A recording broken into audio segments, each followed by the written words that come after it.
Hey everyone, this is Pete, and today it's the turn of London Racer 2 for the PlayStation 2 to come under the microscope.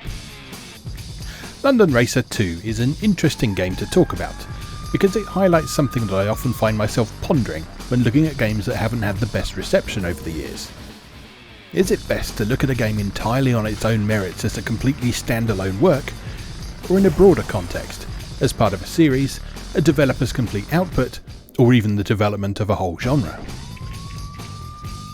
This is important because your evaluation of London Racer 2 will be very different depending on which you choose. Why? Because London Racer 2 is a clone of USA Racer with different tracks and less variety. And when I say clone, I mean it.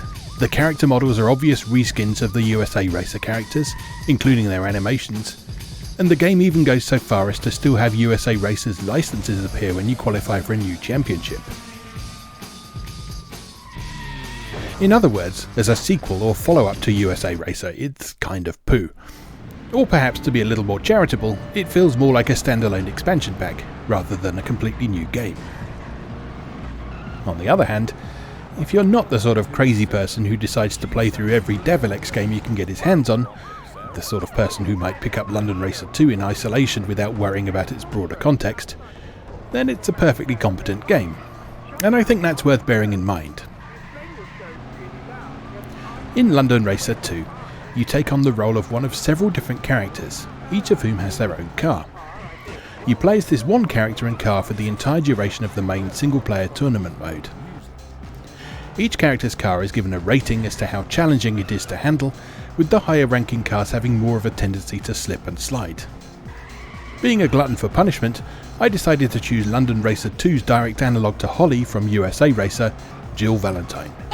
Jill Valentine. No, not that one. Jill drives a car heavily modelled on the newer incarnations of the Mini, and honestly I didn't find her car nearly as difficult to handle as Holly's in USA Racer.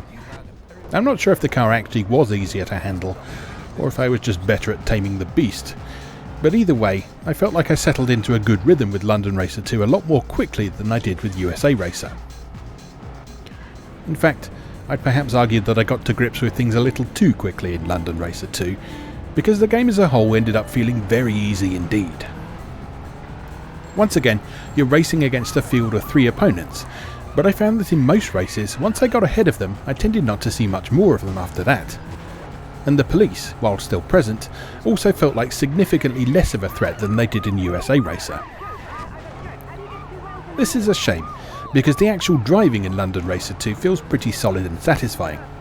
The tracks are pretty fun, unfolding in both London and Edinburgh, plus 3 copy-pasted American tracks from USA Racer at the end of the championship. And they're designed in such a way that there's plenty of room to manoeuvre, and plenty of opportunity to admire the sights as you race around.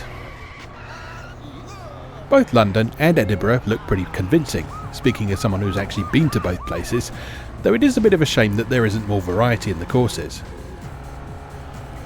London only really has 2 courses, which you race in both directions to make a total of 4, while Edinburgh only has 1 that, again, you race in both directions. Both cities in real life are huge places that have plenty of scope for exploration, and the varied interesting tracks in USA Racer demonstrated that Davilex certainly isn't averse to having a good mix of things for players to enjoy. It also suggests that the lack of variety in London Racer 2 probably wasn't a budgetary constraint. Instead, I suspect it was more of a time constraint. Both USA Racer and London Racer 2 came out relatively close to one another, so it's entirely possible that Davilex thought they'd get USA Racer out the door, then churn out London Racer 2 as quickly as possible as a means of making a few extra sales. That would certainly explain not only the limited selection of courses, but also the reused assets, the copy-pasted tracks, and the fact that they flat out forgot to change things like the licenses. I'll reiterate at this point that there's still a lot to like about London Racer 2. The core gameplay, being the same as USA Racer, is solid and enjoyable, relative lack of challenge notwithstanding, and the presentation is pretty good.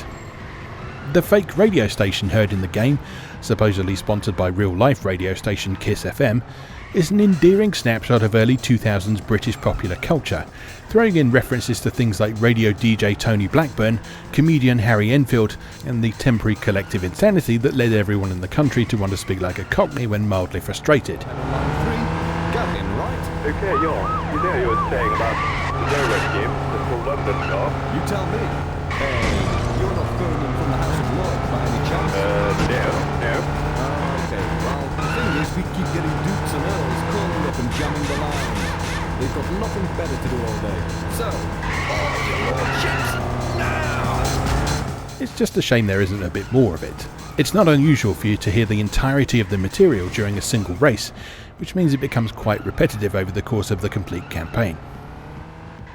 And then, of course, there's the delightful early 2000s physics.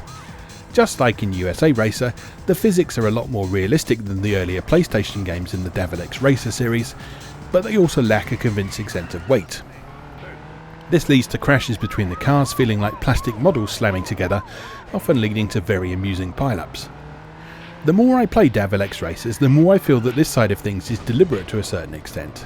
It has more than a touch of titles like Midtown Madness and Runabout to it, and it's definitely a core part of the overall appeal. There's not really a lot more to say about London Racer 2 that hasn't already been said when we looked at USA Racer, but at least things pick up and get a bit more interesting for the series from here on. So for now, I'll simply say, as always, thank you very much for watching, and I'll see you again next time. Moby Dick Cafe, a world of difference.